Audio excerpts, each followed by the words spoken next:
Hello and welcome to Sunday evening's edition of Arirang News. I'm Daniel Che here to provide you with the latest. Let us begin in Hangzhou, China, where world leaders have gathered to discuss ways to bring about inclusive economic growth through innovation. South Korean President Park Geun-hye laid out Seoul's vision for building a future growth engine through creative economy. Song Ji-sun gives us a review of the opening day.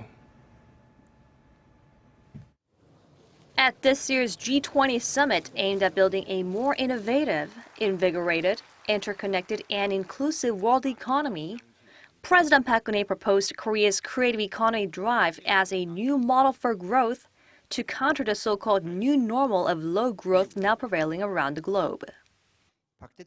President Park suggests creative economy as a new innovative and inclusive economic model to increase the potential of global growth, as it shares the same basis as the G20's discussions on growth through innovation.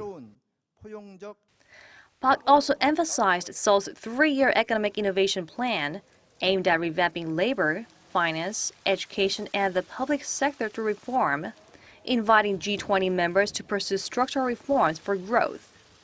At Monday's session, Park will call for action from G20 members to promote free trade against rising protectionism, a message she's expected to stick with through this three-nation multilateral diplomacy trip. 세계 경제가 앞으로 지속적으로 성장하기 위해서는 분열과 고립을 통해 방어벽을 높일 것이 아니라 더 높은 수준의 통합과 연계를 통해서 글로벌 경제 협력의 플랫폼을 만들어 나가야 합니다. President Park Geun-hye is also set for bilateral talks with Chinese President Xi Jinping on Monday, where the two sides are likely to discuss regional economic and security issues, including North Korea's nuclear threats and their stance on deploying the U.S. THAAD missile defense system in South Korea. Song Ji-sun, Arirang News, Hangzhou. High on the agenda at the G20 Summit is expected to be how to bring back growth to the global economy. Our Hwang Ji fills us in on what we can expect from Hangzhou. The two-day G20 summit kicked off on Sunday as the leaders of the world's biggest economies and the heads of international organizations like the UN and IMF came together in the picturesque Chinese city of Hangzhou. It's China's first time hosting the G20, and the country is determined to use the event to showcase its emergence as a global power. This year's theme is toward an innovative, invigorated, interconnected, and inclusive world economy. While last year's summit in Turkey focused on counterterrorism, this gathering is taking a different angle, especially in light of the UK's decision to leave the European Union and the risks that poses to the world economy. Leaders from across the world discussed issues centering on the economy, like the global low-growth trend and increased financial volatility. The first of 5 sessions was held on Sunday, with talks to continue on Monday on how to revive the currently anemic world trade volume. Also on the agenda will be global climate change. Before wrapping up, the world leaders will adopt a global communique. The G20 was formed in 1999 after the Asian financial crisis increased the need for world economies to work together. It's made up of the world's 19 economies plus EU, representing 85% of world GDP.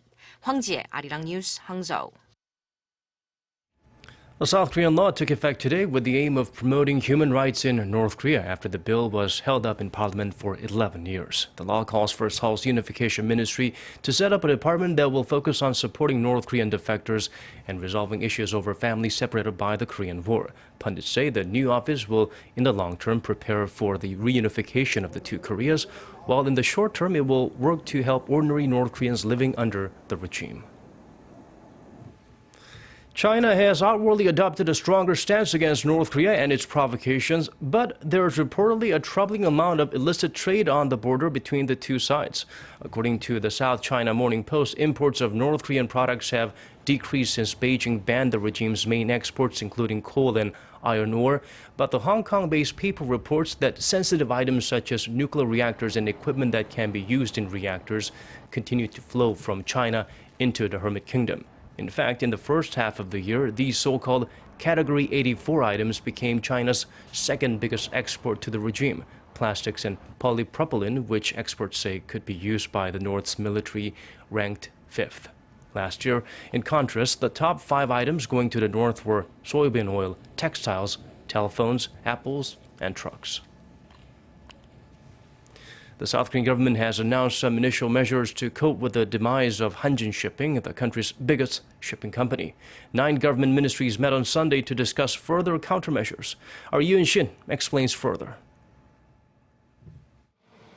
Officials from 9 government ministries met Sunday morning to try and assess the damage stemming from the collapse of Hanjin Shipping and come up with measures to limit its impact. They looked at the potential harm the sudden demise of the world's 7th largest shipping company could do to domestic and overseas businesses. At this moment, what's of utmost importance is to ensure the safe arrival and unloading of all the shipments now underway. We're going to try our best and work with government agencies to minimize the damage. And for that, we also need Hanjin and other shipping and logistics companies to cooperate to the best of their ability. The country's financial authorities are set to provide one-on-one counseling to businesses affected by delays among Hanjin's cargo vessels. For its part, the Korea Customs Service has announced it'll work in emergency mode around the clock and simplify clearance for cargo ships. Also at Korea's ports, the lay time for loading and unloading goods will be extended to as long as a year. To make up for the tonnage lost with Hanjin, Korea's second biggest shipper, Hyundai Merchant Marine, plans to add 4 ships on its routes to the U.S. and 9 on routes to Europe starting this coming week. Meanwhile, the Foreign Affairs and Trade Ministry will do what it can to ensure the protection of Hanjin's vessels in 43 countries around the world, where it filed for a prohibition against seizure. However, some Hanjin customers and company officials have voiced concerns whether the measures are enough, with demand set to peak ahead of the holiday retail season. Yoon Shin, Arirang News. Some discouraging digits. South Korean automakers saw their lowest sales in 7 years last month. According to the Korea Automobile Manufacturers Association, global sales of domestically produced vehicles in August came to about 251,000, the lowest since August 2009. That's just 65% of last year's average monthly sales of 380,000. The decline was attributed to labor strikes at Hyundai, Kia, and GM Korea, as well as special consumption tax cuts on new vehicle purchases that came to an end back in June. In other parts of our world, the protesters took to the streets in several British cities on Saturday, to protest the country's decision to leave the European Union. Some 2,000 people turned out in London, while there were also demonstrations in Edinburgh and Birmingham. Prime Minister Teresa May has shown strong support for Brexit and is reportedly working on plans for the UK's future outside the EU, but she is set to meet with members of the Parliament on the question of a second EU referendum after a petition for one received over 4 million signatures. It was submitted before the referendum vote and demanded another referendum if less than 60% voted for Brexit and if voter turnout was less than 75%. The vote in June met both these conditions. The Vatican on Sunday made the late Mother Teresa a saint in the Catholic Church. The canonization mass led by Pope Francis was held in St. Peter's Square with an audience of some 100,000 people. The Sisters of Charity, a religious community, provided bus rides to the venue and pizza to some 1,500 homeless people in the spirit of the saint of the slums. Over in Calcutta, India, where Mother Teresa spent much of her ministry, ceremonies were scheduled at the Missionaries of Charity, a Catholic order founded by the late nun. Mother Teresa died in 1997 at age 87 and was beatified in 2003.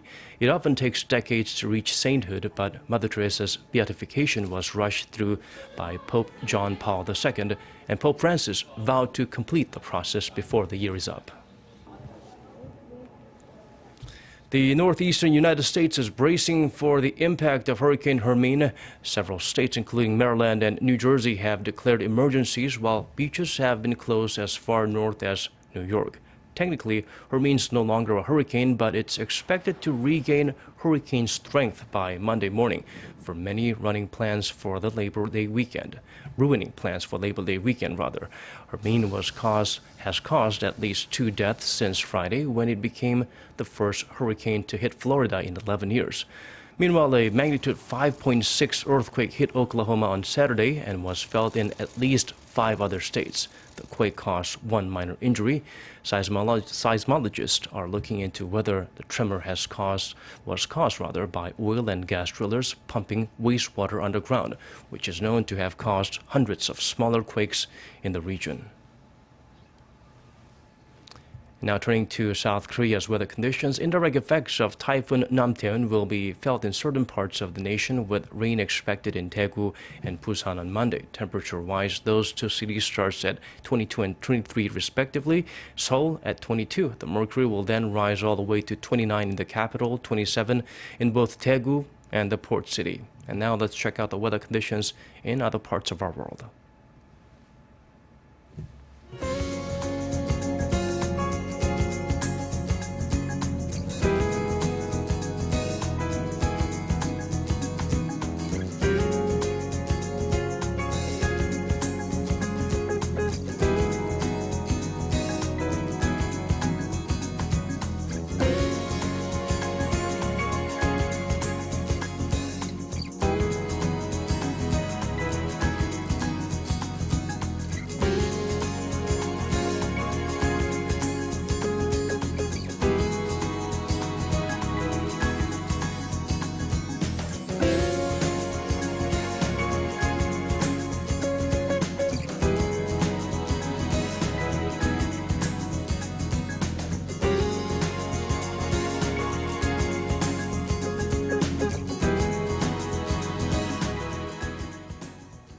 That concludes our newscast for this hour. More updates coming your way at 10 p.m. Korea time, so do join us then. For now, thank you for watching.